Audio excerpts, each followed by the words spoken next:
Hey team, it's Melissa here. I just wanted to take a little bit of time today to give you some best practices around something that makes not just a little bit of a difference around growing and developing your business and clientele, but something that makes a huge difference about growing in business and growing your clientele. And that topic today is pre-booking. Did you know that when you reserve your guest's next appointment before they leave today, that they are going to come in 2 more times this year because you reserve their next appointment 2 more times a year? So a guest who rebooks their next appointment visits a salon and spa company 2 more times than a guest who does not reserve their next appointment. That is why this conversation is so important to developing your clientele. It doesn't make a difference. It makes an enormous difference. Now, I know what you're thinking. You're thinking, I have some clients who just can't book their next appointment before they leave. Like they've got sports, they don't know their schedule, and all these things. And the truth is that all of that stuff is real, and I believe you. But what I want you to know is if you look around your salon company and you see a stylist that is booked solid, I need you to know this. Their clients can't book their next appointment either. Their clients won't reserve their next appointment either. But the interesting fact is those clients do. Now, the only difference between their clients and your clients is because in order to see them, they have to book their next appointment. Maybe in order to see you, they don't have to yet. And that's the important thing I want you to know, is it's not about whether they need to today or they don't. But as you can see, when you start developing your clientele, all those clients who will never, ever, ever rebook their next appointment start realizing that they don't have a choice any longer. If they want to come see you, they have to rebook their next appointment. So here's what I want you to know about that. If you don't talk about it every single guest, every single time, even if every single time they say, no, thank you, I'll just call. You know me, I just have to call. I don't know my calendar. I don't know what's going on. I don't even know my work schedule yet. It doesn't matter. What I'm telling you is that no matter what, make an offering every single guest, every single time, because there's going to be a handful of people as you develop your clientele that are going to be so annoyed that they couldn't get in with you, that if you ask them again today, they're going to say yes. Interesting, right? And it just kind of evolves into this all my clients book, and now I've got a waiting list and all these beautiful things. So that's the dream, right? Is that someday we'd be so busy that we have this magical fairy tale list of all these clients waiting to come in case somebody cancels. So here's what we're going for, is we're going for trying to develop this clientele that you can create a demand on your service, a demand on your time. And so that you know that every day you come in, you've got something on your books. Rebooking is so important to the success of your business. Now, it's interesting because when I talk to stylists or service providers in the industry who don't have pre-books, focus on it, work on it, put some things into action, and then all of a sudden they have like a 60 or 70 or 80% pre-book rate, I say to those people, tell me, what did you do that was so helpful to go from 30 or 20% of your clients rebooking all the way up to 80% of your clients? What's the big thing? Tell me the magic secret. And the interesting thing is that every single one of those people who I asked say the same exact thing. Do you want to know the truth? Do you really want to know how I got so many people to rebook? And I'm like, well, of course, I'm a success coach. Give me the story. And they say, the truth is, Melissa, all of the things that you've taught me were really awesome. They were so helpful. The vocabulary, the wording, the when, the how, those things really were helpful. That's not what they say. They say, to be honest with you, the truth is I just talked about it more than I've ever talked about it before. I was able to find a way to bring it up throughout the entire guest experience in a way where it didn't look like I was twisting their arm and trying to get them to rebook. Now, the interesting thing about rebooks also, the psychology around what we think in our head when we're trying to make the offering is we don't want to come off as pushy salespeople. We don't want to make somebody book their next appointment. We don't want to, we don't know if they like us yet. So I'm not going to make a really awesome rebook offering till the second time, because what if they don't like me? I'll wait till they come in second. I'm like, that is an emergency situation right there. You are holding yourself back from greatness by believing that it's only necessary to know that a guest absolutely loves you before you make an unbelievable rebook offering.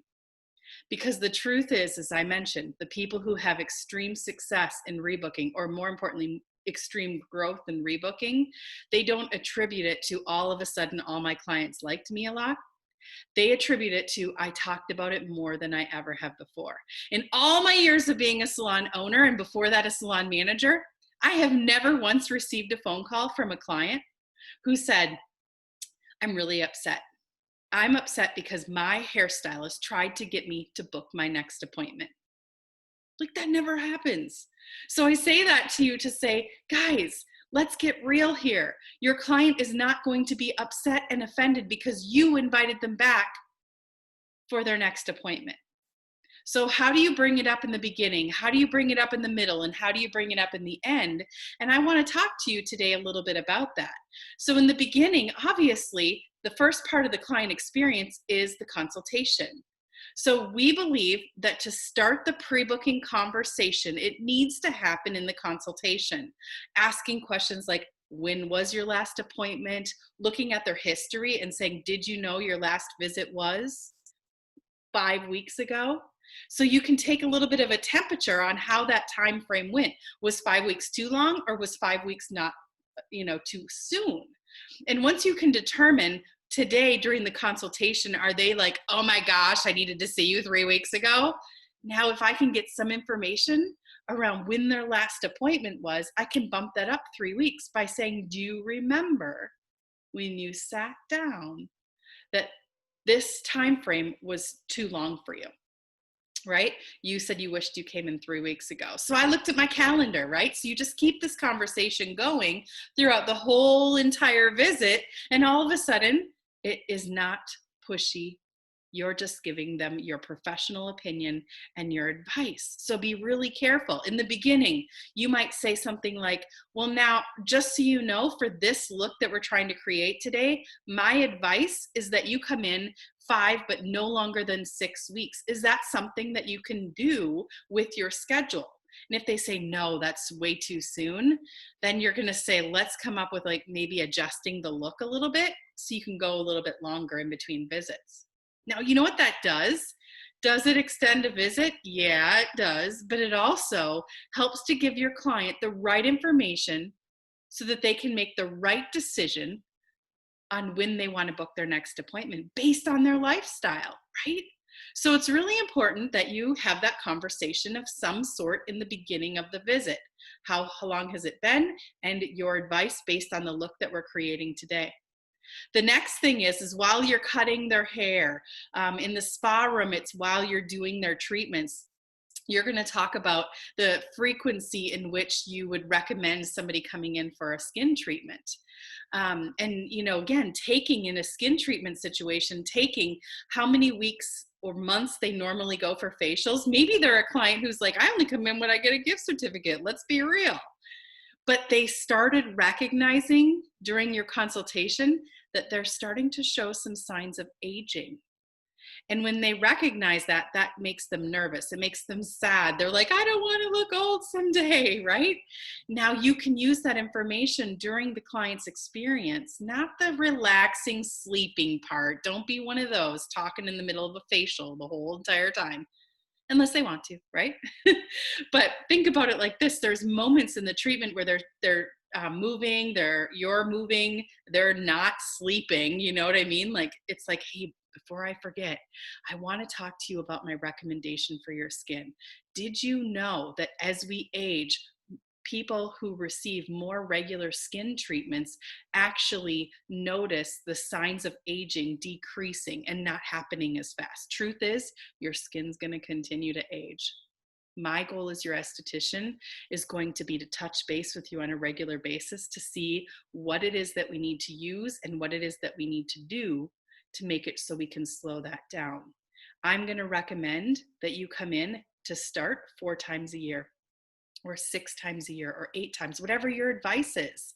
But take them from I only come in 1 time a year, or whenever I get a gift certificate, and bump them up to 4 times. And if it's money, if money is an issue, say, guess what? We've got Mother's Day, Valentine's Day, your birthday. Remind them of all the other gift giving seasons and say, we're going to just start trying to get 4 gift certificates a year. And then from there, they can buy the wellness packages, the buy 3, get 1 frees, or something like that, right? So it just kind of snowballs. But do you understand that underneath all of this conversation is all about rebooking the guest? These conversations all lead to, you should book your next appointment, right? So then at the end of the service, in a hair experience, I love turning the client around and having them look in the mirror. And again, not mirror talking, so not standing behind them and talking to them behind them, but coming around and looking eye to eye and saying, listen, I wanted to talk to you about a couple things before we bring you up front. Cape is still on. If you're doing a manicure and a pedicure, it's after you've completed the first coat of polish. That's important because when you do that, they know if you're good or not. Now they might feel good, but once you put that first coat of color on, now they can tell that you have attention to detail and that it matters that they don't have polish all over their skin, right? So don't start having the next visit conversation at the end anyway, that part of the visit, until they've been able to see technically that they like your work, okay? So we say,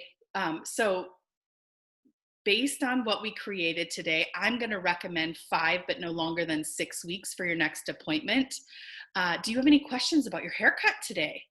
Now, once you hear me talk a little bit more about the full conclusion of the visit during some coaching sessions, you're going to understand there's a lot more to the conclusion of the visit than just the pre-book offering.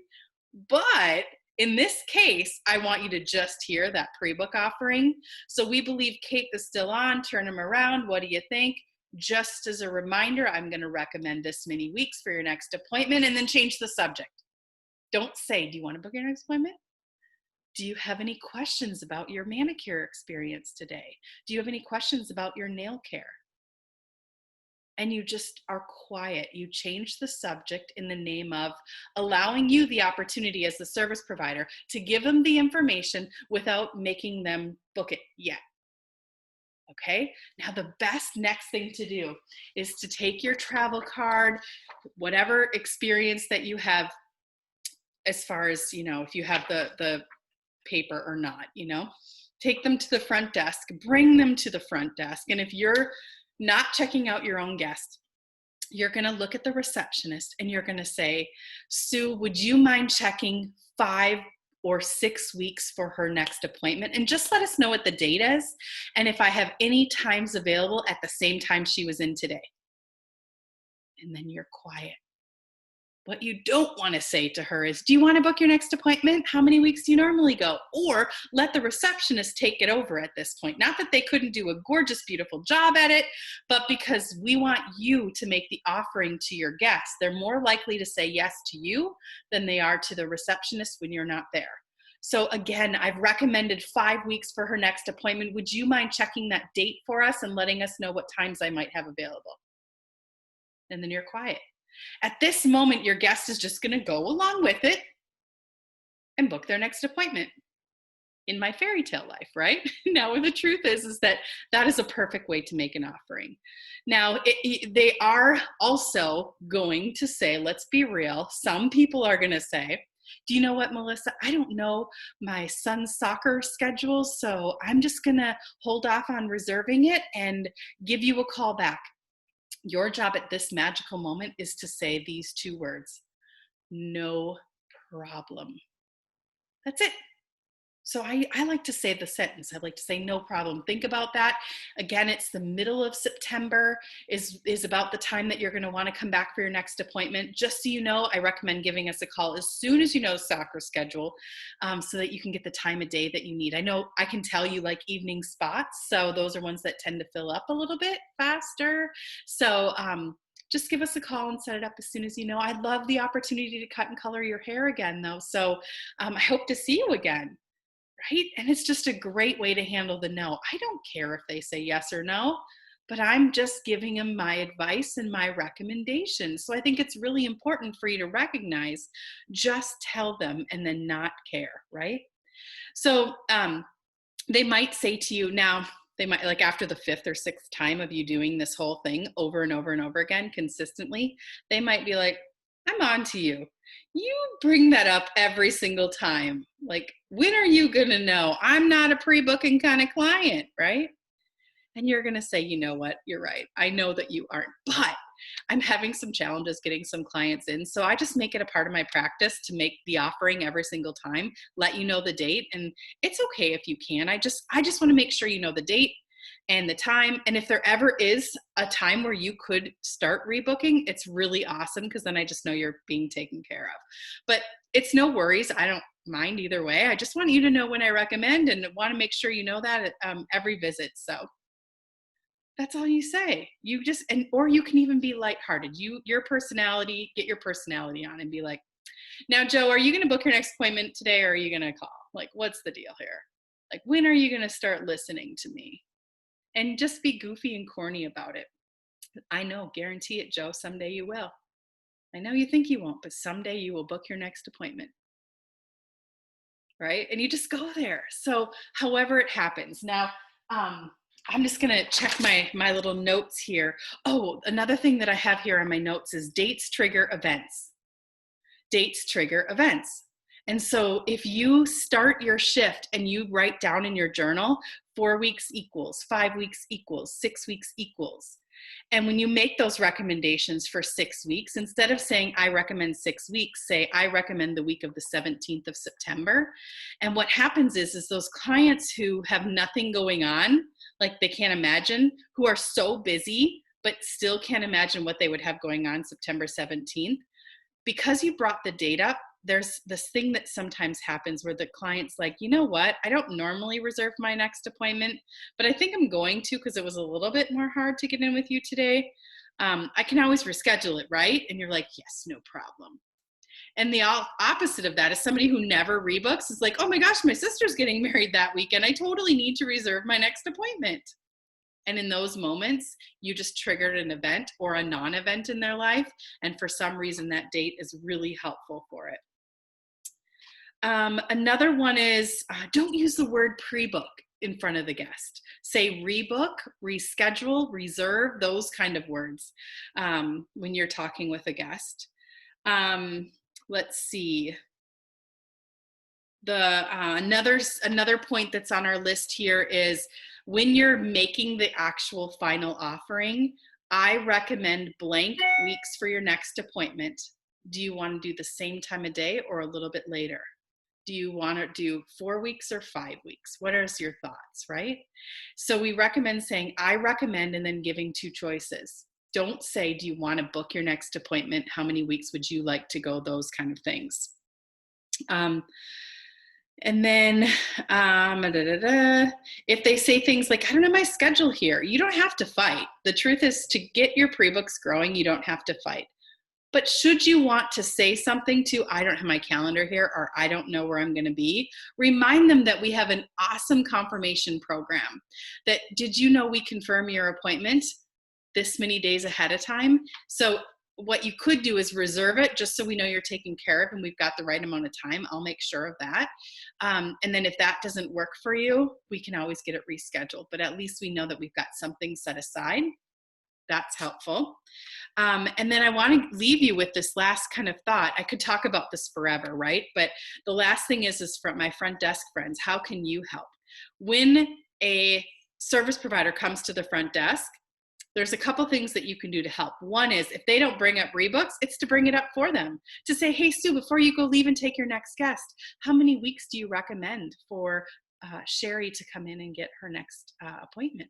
And they'll say 4 to 5 weeks. And you'll say, perfect, thank you, carry on, right? And you'll say, okay, so 4 weeks is September 17th.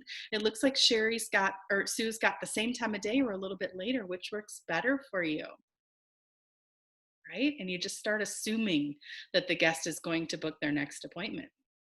So the other thing is that don't say things like, oh, she's wide open all day. You choose 9 to 7. She's here all day. Don't say that. Try to look at when she's coming in and when they came in today, and try starting with something around that time and an alternative. So if it was 5:15 that Sherry came in for her next appointment, or for her appointment today, say, she's got 5:15, the same time you were in today. Otherwise, she's got like a 10 o'clock that morning if you'd rather do morning spot. And that could be somebody who's completely open all day. But don't say that. It just makes it look like they don't need to rebook, right? So the other thing that I would say is we call it the high and dry, right? When the service provider brings the guest to the front desk and goes back and to go do their next guest or clean or sanitize their station or whatever, and you don't know what to recommend to the client. We have a cheat sheet, and the cheat sheet walks you through what average length of times are between services. So pre-booking, for example, pre-booking a pedicure, it says 4 to 5 weeks. So in 4 to 5 weeks, the polish is going to be grown out enough. The toenails are going to need to be trimmed again. So the pedicure expires, right? It's going to start kind of needing another one in about 4 to 5 weeks. So if you're left high and dry, the guest comes up to the front desk and you're a front desk provider or front desk guest services, and you're checking out the guest, I might say, now, Sherry, just so you know, normally we recommend 4 to 5 weeks for your next pedicure. Do you want to do 4 or 5? What are you thinking? And you're just silent.